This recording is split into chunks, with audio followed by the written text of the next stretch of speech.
back. It's been a long time.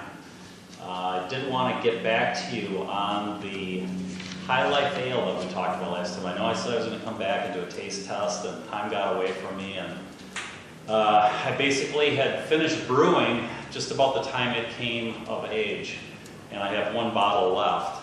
So true to my promise, I will let you guys know this turned out fantastic. And if you remember right, part of the issue last time we had the tart beer, for some reason, was the SO4 yeast. Whether it was a bad batch, I can't say, but everything that I had with that lot number ended up with a very tart flavor. This, on the other hand, turned out probably better than it's ever turned out before. And it has, this is what I've always referred to as the Highlife Ale. It's a really good beer for folks that have never had homebrew before, because it's so mild. It's probably almost as mild as the light beer that I brew. And what's in here is 7 pounds of 2-row, 2 pounds of the flaked corn, and then 8 ounces of the caramel crystal 20. So you can see it's a pretty light combination of grains. And then as far as hops go, it's just Saz hops. You put in 1 ounce for 60 minutes, and then for the last 5 minutes I throw in a half an ounce. And it turns out being a really, really nice, smooth, clean beer. And I only made one case because I had that dark cloud over me that I didn't want to get too far ahead of myself and then end up with this really funky, tart flavored beer again. So anyway, cheers.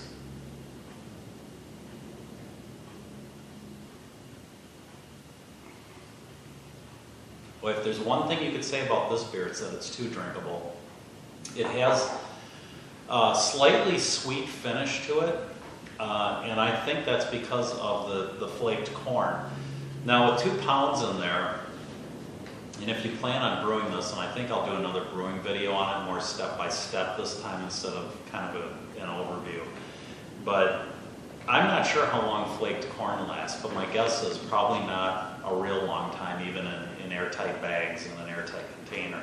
I just think there's a lot of surface space in there when you look at it.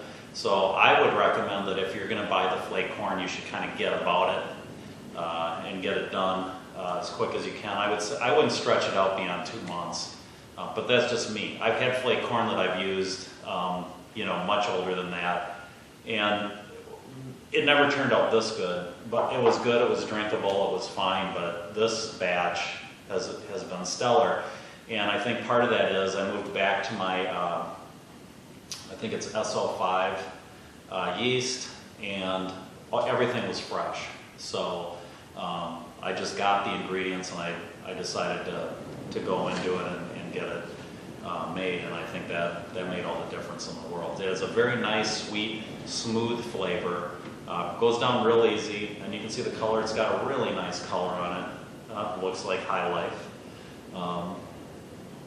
This is definitely one you want to stay in tune for when we do the step-by-step. I would definitely recommend the flaked corn when you put it in your mash tun, that you put it in on top at the end of after the grains are mashed in, and lightly mash it in as you put it in. Because this corn, it could have, one thing, it has a propensity to ball up, so you have to go slow. 2, I'd be a little worried if you get it in the beginning of the mash that you'd end up with a stuck sparge. So, and speaking of sparges, I just went through all this equipment and tore this all apart. And I always tear my stuff apart in the off season. I don't know if you can see inside, but it's got the screen in there with the tubing that goes to the other end of the valve.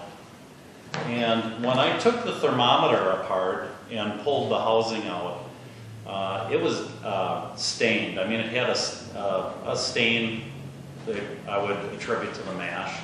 Not a coating, just a stain. When I took this apart though, and I've never seen this before, and I'm really anal about how I clean my stuff, there was quite a bit of buildup in there, and it had, and keep in mind now it sat for 6 months, but I'm in a kind of a climate controlled area. It had a rather funky aroma to it. not like, oh, that's old grain smell, more like that's old armpit smell. So everything went into powdered brewery wash, and then I rinsed it all out, sanitized it, put everything back together, did a leak test on it, everything was fine, and I've since brewed one batch of Kolsch 2 days ago, so I'm ready to kind of rock and roll on brewing again this year, and hopefully we'll come up with some little twists on the formula so that, you know, it's not boring for you guys to watch. But in any event, stay tuned. I will do the Highlife Ale here. I'll do a kind of a comprehensive video on it within the next few weeks, and I'll post it out there. Until then, I hope you guys have a great week. Cheers. This has been a Matty Boy presentation. Say bye-bye, Matty.